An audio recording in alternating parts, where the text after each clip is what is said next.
Labadiena, gerbėmiai skaitytojai. Šiame video mes kalbėsime apie COT ataskaitas.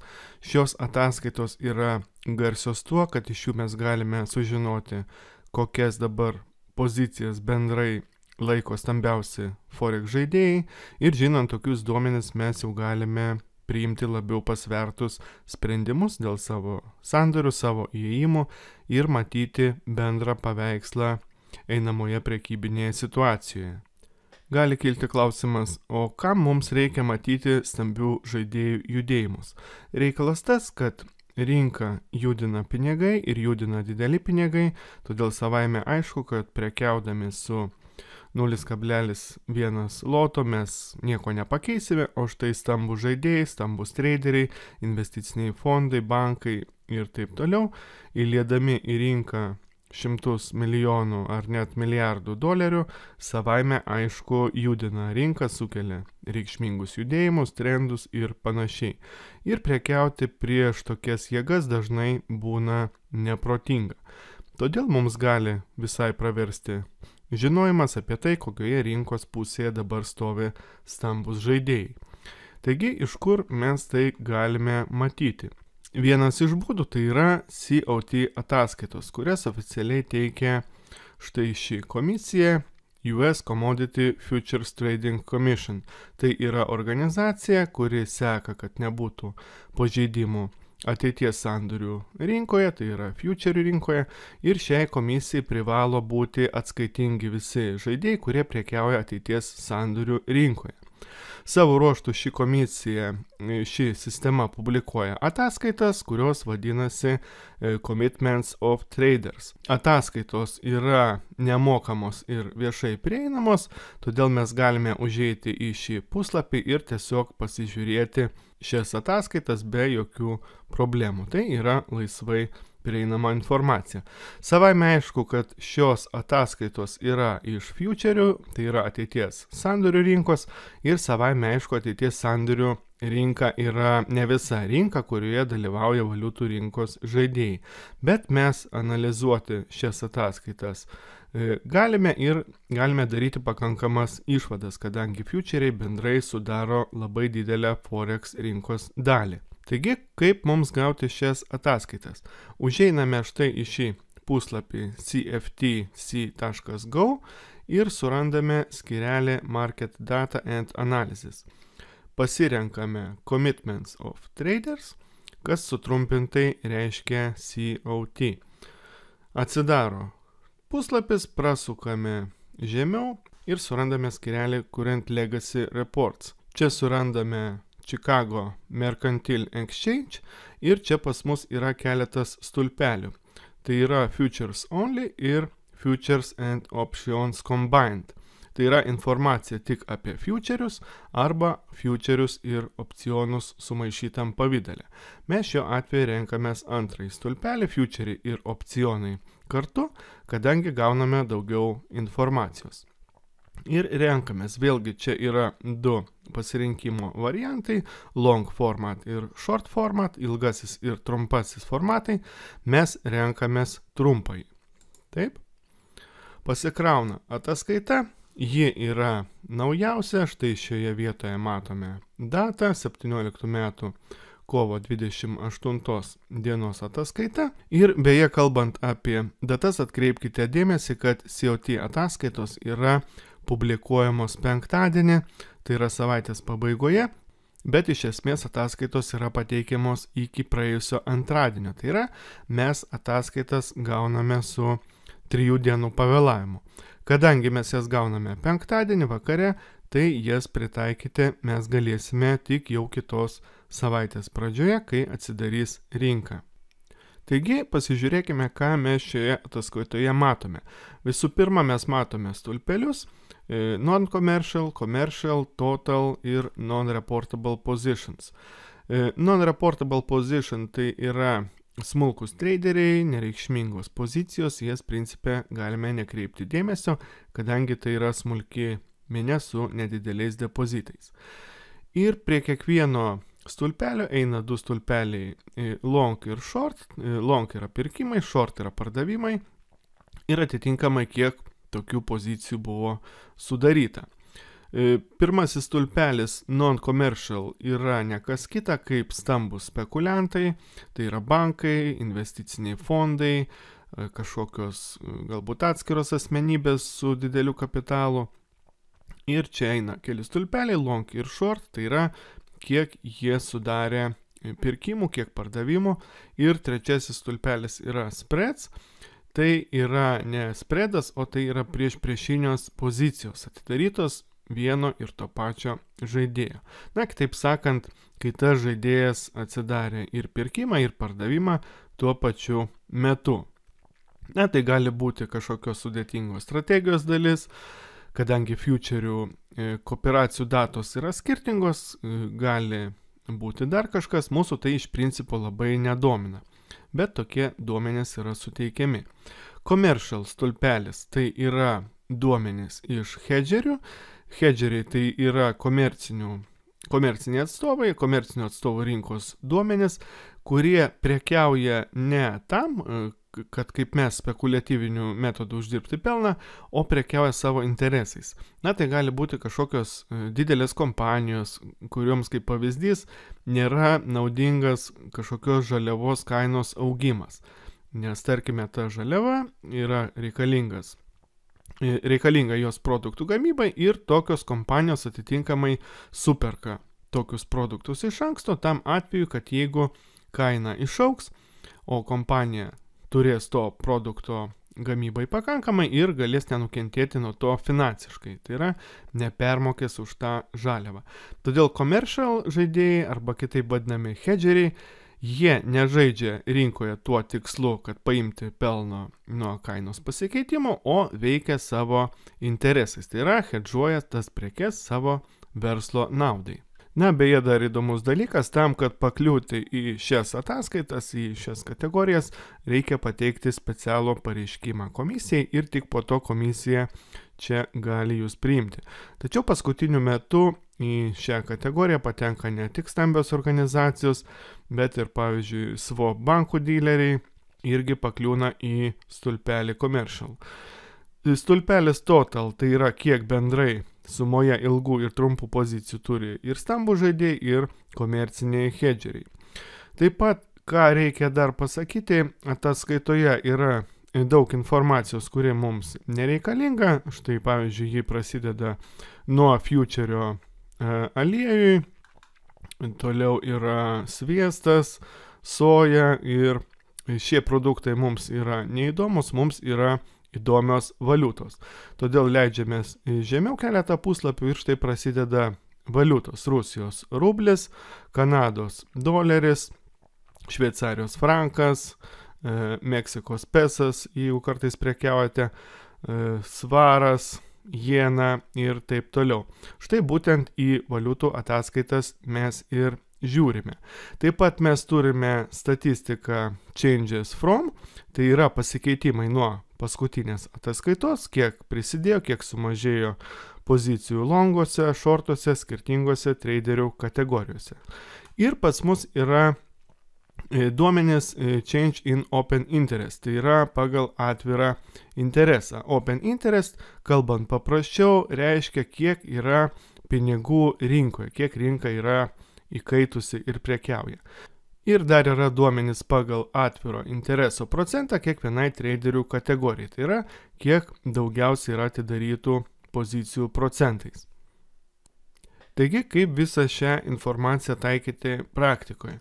Iš principo galima studijuoti statistiką iš šių ataskaitų, bet yra specialūs patogesni resursai, kuriuose visa tai yra pateikta gana patogių pavydalų ir labiau organizuotai.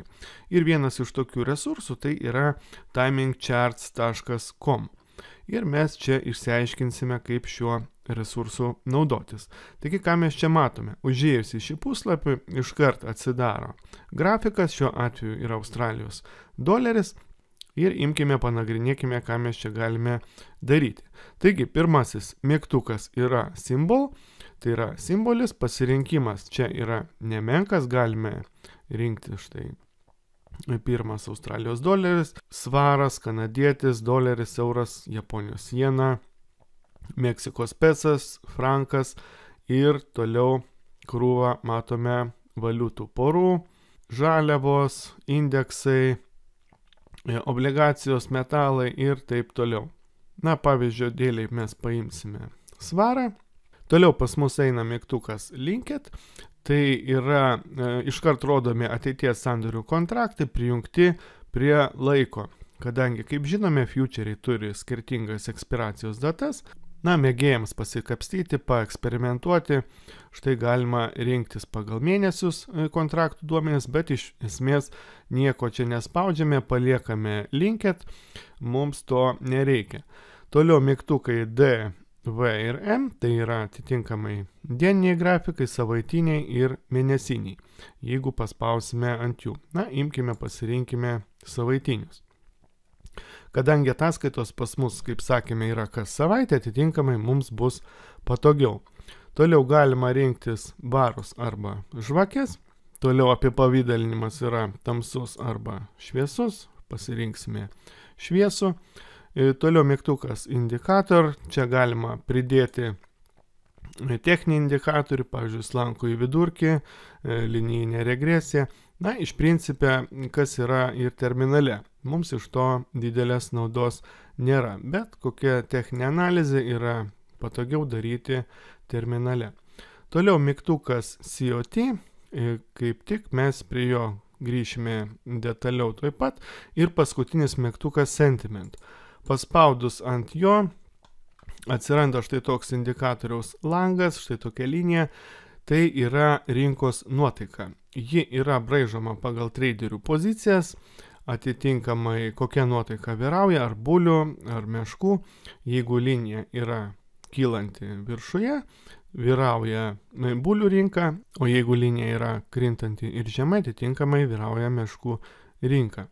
Na, imkime, persijungkime prie dieninių grafikų ir štai linija, kaip atrodo ant dieninių grafikų. Na, reikalas tame, kad šiame puslapyje parašyta, kad šie duomenys yra pagal tikrų traderių pozicijas, pagal realius traderius, ne kažkokia atskirai paimta nuomonė pagal futurius, bet dėja čia nėra nurodoma, iš kur būtent šie duomenys yra imami, koks brokeris juos pateikia, ar kažkaip kokiu kitų būdų jie tos duomenys gauna. Tai yra, šios duomenys pagal rinkos nuotaikas, aš tiesą pasakius nežinau, kaip juos panaudoti, kadangi mums vis tik nežinomas jų šaltinis, tai yra iš kur šios pozicijos imamos, koks konkrečiai brokeris juos teikia, mes šito nežinome.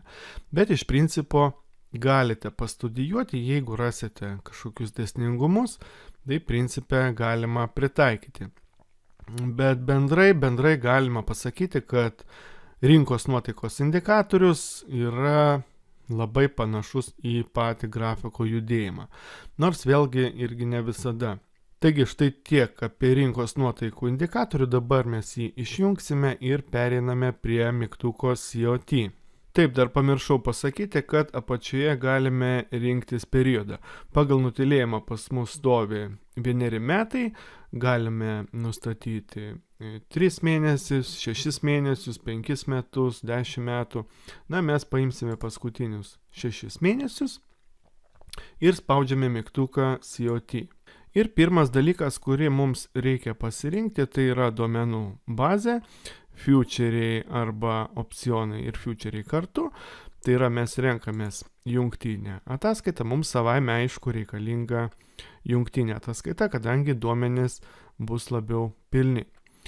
Sekanti opcija yra, kaip tai parodyti, net position. Tai yra, mes iš karto gauname duomenis pagal rinkos žaidėjų švarias pozicijas, kaip nustatomos švarios grynosios pozicijos.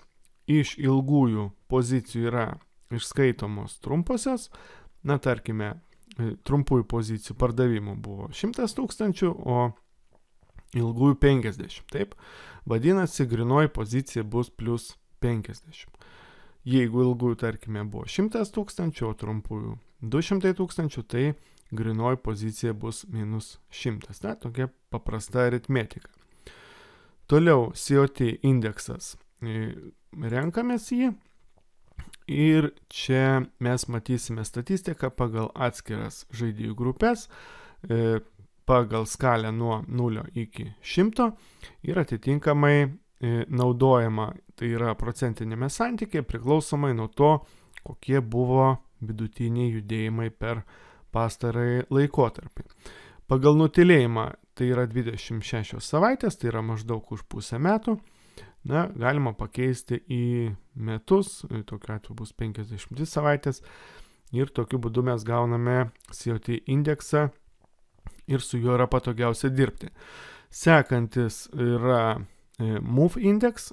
Move Index yra judėjimo indeksas histogramos pavidalu. Čia mums reikia pasirinkti, kokius histogramos tipus mes norime pamatyti. Na, pagal nutylėjimą stovi large, tai yra stambus spekuliantai, ir galima toliau pasirinkti duomenis pagal hedgerius, tai yra commercials, taip. Štai atsirado mėlyni histogramos stulpeliai. Ir taip pat galime pasirinkti duomenis pagal smulkius spekuliantus, kur jie tuo metu stovėjo, štai rodant tokius raudonus histogramos stulpelius. Visus iškart matyti juos histogramoje šiuo atveju nėra galimybės, na, bet aš manau, tiesiog būtų ir nepatogu. Toliau yra opcija Custom. Čia yra tai, ką mums siūlo nustatyti savarankiškai. Tai yra, galime pasidaryti duomenis pagal atvirą interesą, pagal stambių spekuliantų pozicijas, pagal jų procentinį pasikeitimą. Ir daug ką galima susikonfigūruoti pagal individualiai, pagal duomenis. Na, vėlgi čia yra mėgėjams, kam įdomu, galite pasikapstyti. Na, mes kaip pamokos tikslą pasimokinsime naudoti COT indeksu. Čia mes galime jau nustatyti, kad būtų rodomos visų žaidėjų kategorijų pozicijos, štai įjungti smulkiai spekuliantai, įjungsime didžiuosius ir commercial. Štai matome 3 linijas. Ir dar pas mus yra toks mygtukas, tai yra second COT panel, antrasis COT skydelis ar langelis. Na, čia dar papildomai pridedamas antrasis skydelis tiems, kas nori, tarkime, matyti dar ir histogramą. Taip, pavyzdžiui, įsijungti apačioj antrąjį skydelį. Tarkime, vienu metu matyti ir COT indeksą, ir, tarkime, stambių spekuliantų skydelį. Na, kad mūsų neblaškytų antrąjį skydelį, mes išjungsime. Taigi, pas mus rodomas COT indeksas, žalioji linija, priminsiu, tai yra stambus spekuliantai, mėlynoji komerciniai hedgeriai, pas mus atidarytas Britanijos svaras, dieninis grafikas, kaip jau kalbėjome, duomenis mes matome nuo paskutinio antradienio, kadangi štai mes, jeigu eisime su pele kas kiekvieną žvakę, matome, niekas nesikeičia, o štai, kai pataikome ant to antradienio, atsiranda štai tokie taškai ant linijų, matote, ant mūsų COT indekso. Ir savo ruoštų užėję ant šių taškų, mes galime pamatyti duomenis pagal komercinių ir stambių spekuliantų pozicijas procentinėme santykėje, savaime suprantama.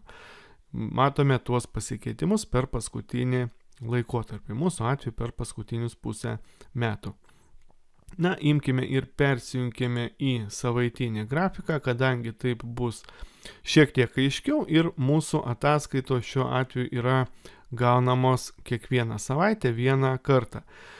Ir čia šiuo atveju taškai yra matomi tarp žvakių, taip, štai matote tarp žvakių, kadangi ataskaitos yra gaunamos antradieniais ir gaunasi taip, kad statistika pataiko tarp savaitinių žvakių atsidarimų. Dar prieš atliekant analizę mums reikia suprasti, kaip prekiauja stambų žaidėjai ir kaip prekiauja hedgeriai. Na, kol kas smulkius žaidėjus mes išjungsime, kad mūsų neblaškytų.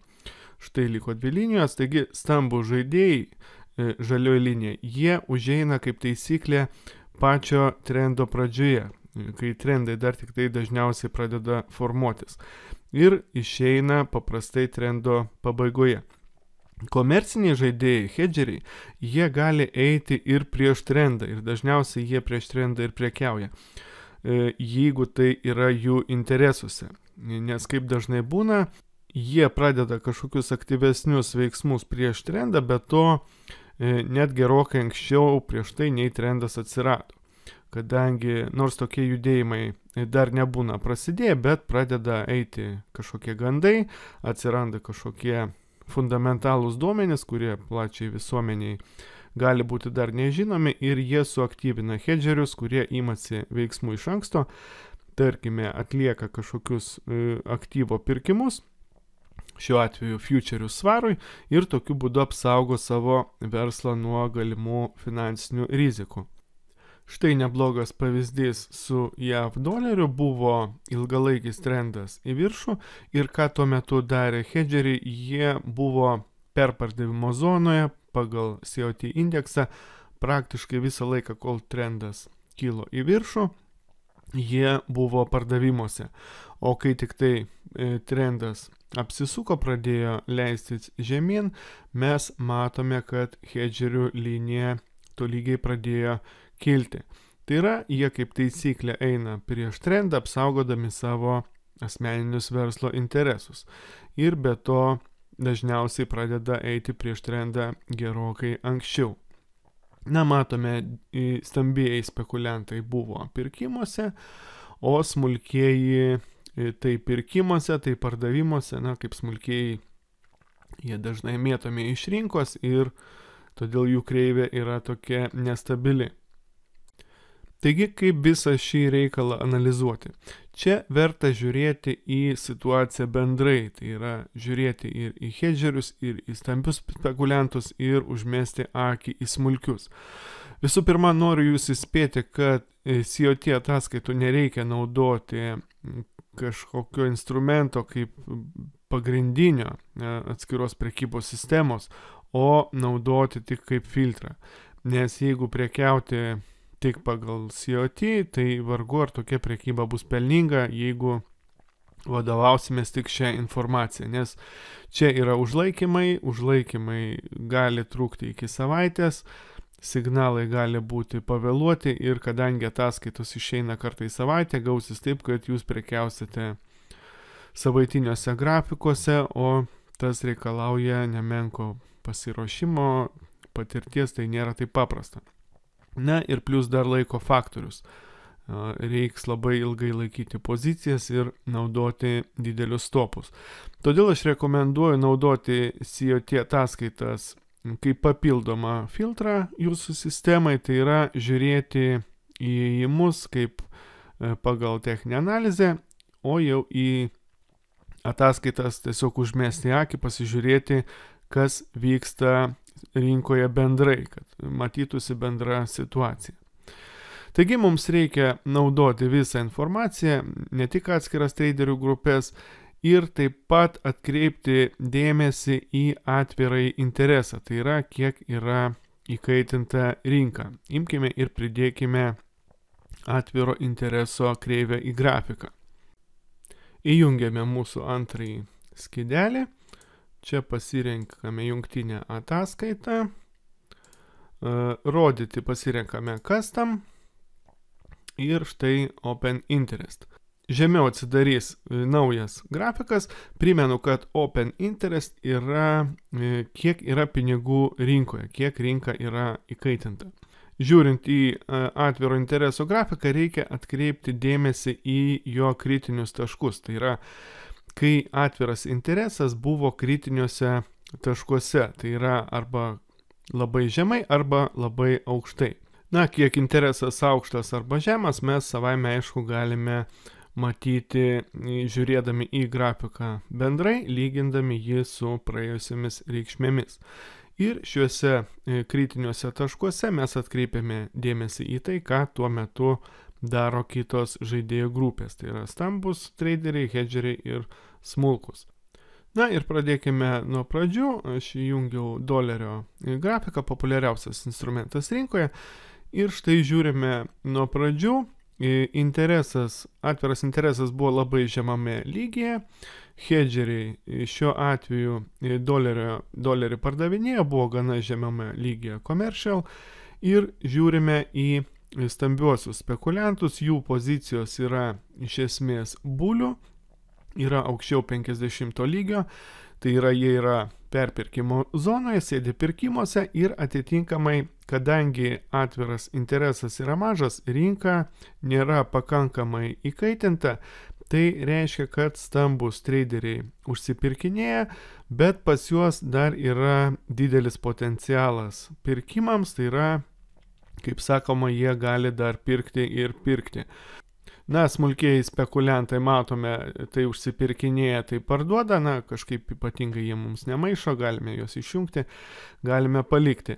Taigi, kadangi rinkoje pinigų kol kas mažai ir dominuoja pirkimai, mes štai šioje vietoje pilnai galime prisidėti prie pirkimų, įeiti į pirkimus, padaryti išvadą, kad situacija yra palanki pirkimams. Ir ką mes matome toliau, rinka iš tikrųjų kilo. Ir toliau po keleto savaičių matome, kad atviro intereso taškas štai šioje vietoje tapo kritinis. Tai mums rodo, kad rinka yra pakankamai įkaitinta. Vėliau matome, kad hedgerių pozicijos po truputį pereina į pirkimus ir priminsiu, hedgeriai dažnai stoja prieš trendą gerokai anksčiau. Smulkių spekuliantų pirkimai taip pat pasiekė piką, na, jų grafikas toks šokinėjantis, o didieji traderiai irgi pamažu pasiekė savo pirkimo piką. Kas čia gali įvykti? Greičiausiai stambus spekuliantai fiksuoja savo pelną, smulkieji spekuliantai yra paprastai išmėtomi, jie pradeda pirkti jiems numestas pozicijas, o kadangi rinkoje pinigų yra labai daug, todėl potencialo tolimesniam augimui bent jau trumpalaikėje perspektyvoje nėra. Ir ką mes matome, kitoje savaitėje vyksta tolygus kritimas. Na, mes negalėjome žinoti, ar tai korekcija, ar tai trendo apsisukimas, todėl daryti labai tolimų prognozių, ar verta čia atidarinėti pardavimus, ar neverta, didelės prasmės nėra. Mes tik matome faktus, kad rinka buvo pakankamai perkaitinta ir kaip elgėsi žaidėjų grupės. Dabar aš įsijungiau ienos grafiką ir kokią analizę mes galime padaryti žiūrėdami štai į šį grafiką.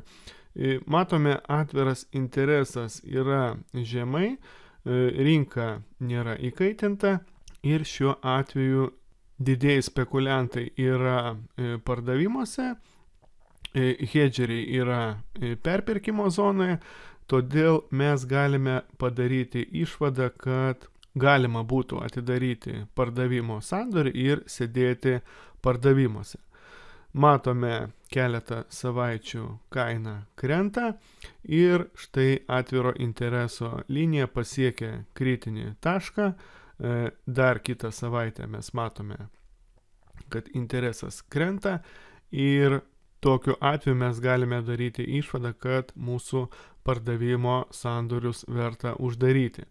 Kadangi kritinė riba pasiekta, kaina gali apsisukti. Ir po keleto savaičių matome, kad kaina nors ir po truputį, bet tolygiai pradeda kilti į viršų. Didieji spekuliantai pradeda užsipirkinėti, o hedgeriai parduoti. Yra, jie stoja prieš trendą.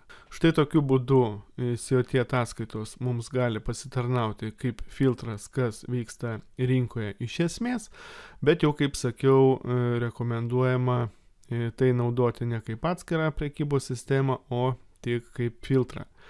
Į COT ataskaitas verta užmesti akį prieš prasidedant naujai savaitei, prieš atsidarant rinkoms, bet neprekiaukite vien tik pagal COT, kadangi tai nėra taip paprasta, kaip gali pasirodyti. Kągi, tam kartui tiek, su jumis buvo Mykolas, specialiai puslapiui spekuliantas.com. Dėkoju už dėmesį, viso gero, iki kitų susitikimų.